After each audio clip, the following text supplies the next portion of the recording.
మీరు అనవసరంగా రాజకీయ రచ్చ చేయకండి, దయచేసి రైతుల కోసం అందరం కలిసికట్టుగా ఆలోచన చేద్దామని చెప్పి డిసెంబర్లో కూడా చెప్పినాం.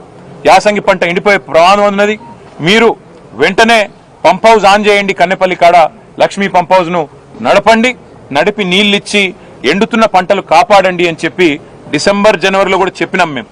కానీ ఆ రోజు మా మాట వినలేదు, పెడచెవిన పెట్టినారు. ఇవాళ అధికారులు మేము అడిగినాం, ఇక్కడికి వచ్చిన తర్వాత స్పష్టంగా అడిగాం, అన్నారం సుందిళ్లలో గ్రౌటింగ్ చేసినారా అని అడిగినాం.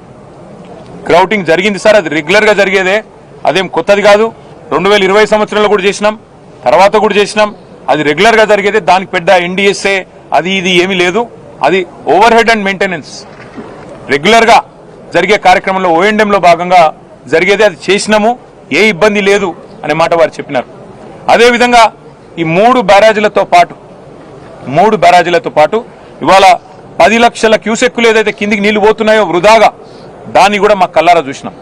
కాళేశ్వరం దేవాలయంలో, కాళేశ్వరం ముక్తేశ్వరం దేవాలయంలో మేము ప్రార్థనలు చేసి పూజలు చేసి రాష్ట్రం బాగుండాలని మొక్కుకొని రైతులు బాగుండాలని ప్రార్థించి అక్కడి నుంచి అక్కడ గోదావరి నీళ్లు, వాటి గోదావరి తల్లికి పూజ చేసి ఎత్తిన నీళ్లు చల్లుకొని చూద్దామని పోయినాం.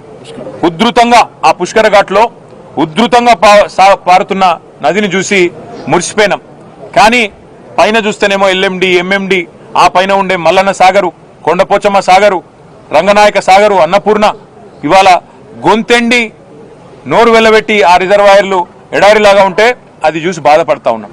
ఇవాళ లేనిదల్లా ఒకటే, ఇంత అద్భుతమైన పంచభక్ష పరమన్నాలు కదా ఒక పల్లెంలో వడ్డించి పెడితే దాన్ని వాడుకునే తెలివి కూడా ఇవాళ ఈ ప్రభుత్వానికి లేదు. ఇంత అద్భుతమైన సిస్టమ్ రూపొందించాలంటే మరొకరికి సాధ్యం కాదు.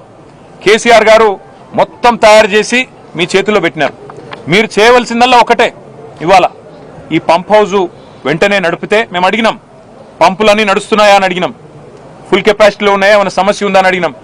ఏ సమస్య లేదు సార్ అన్నారు. 17 పంపులు, ఒక్కొక్కటి 40 మెగావాట్ల కెపాసిటీ పంపు, అన్ని రెడీగా ఉన్నాయి. రోజుకు 2 TMCల నీళ్ళు ఇక్కడ నుంచి ఎత్తిపోయొచ్చు. నిజంగా చెప్పాలంటే ఇక్కడ నుంచి 3 TMCలు ఎత్తిపోయొచ్చు. ఈడికెళ్ళి పైదాకా 3 పోతే ఆడికెళ్ళి 2, రోజుకి 3 TMCలు ఇక్కడ నుంచి తీసుకునే సామర్థ్యం మనకుంది. కానీ కేవలం రాజకీయపరమైన నిర్ణయం లేకపోవడం వల్లనే పాపం ఇంజనీర్లు ఏమీ చేయలేని అవస్థలో వాళ్ళు ఉన్నారు. నీళ్లున్నాయి, బటన్ ఒత్తితే పంపులు నడుస్తాయి, నీళ్లు MMDలో పడతాయి, LMDలో పడతాయి, మొత్తం సిస్టమ్ అంతా. అవసరమైతే SRSP కూడా తీసుకుపోవచ్చు, నీళ్లు వరద కాలువ నింపొచ్చు, SRSP నింపొచ్చు, సింగూరు, మల్లన్న సాగరు, మన నిజాం సాగరు, మొత్తం 18 లక్షల ఎకరాలు స్థిరీకరించవచ్చు, 18 లక్షల ఎకరాలకు నీళ్లు ఇవ్వచ్చు. లేనిదల్లా రాజకీయ సంకల్పం, రాజకీయంగా కేసీఆర్ గారిని బదనాం చేయడం అనే ఒకే ఒక్క ఉద్దేశంతో ఈ పంపులు నడపడం లేదు. ఇవాళ ఇంజనీర్లను కలిసిన తర్వాత, వారు చెప్పింది విన్న తర్వాత మేమందరం కూడా శాసనసభ్యులం, శాసన మండలి సభ్యులం అర్థం చేసుకున్నాం విషయాన్ని. విషయం ఏంటి అంటే చాలా సింపుల్.